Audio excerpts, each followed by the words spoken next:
In 2026, AI algorithms analyze your HRV and power data 4,000 times faster than a human coach, yet 60% of athletes still plateau due to a single software blind spot. By 2026, platforms like TrainingPeaks Adaptive Engine and Garmin's Neural Core don't just schedule workouts. They predict structural fatigue. The era of static spreadsheets is dead.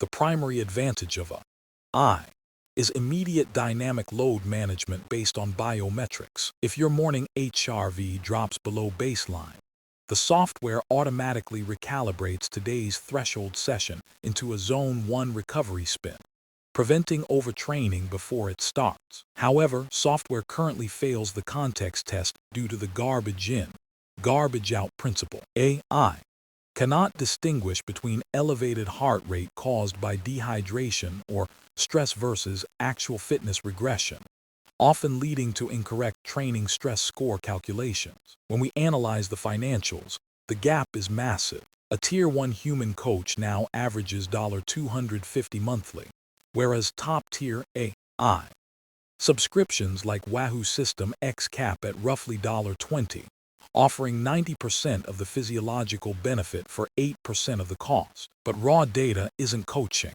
Humans excel at race tactics, psychological support, and long-term periodization strategy, areas where AI models simply hallucinate or default to generic averages. Here is the decision framework for 2026. If you are data literate and self-motivated, save the money and trust the algorithm. If you need accountability or specific race day strategy, the human element remains undefeated.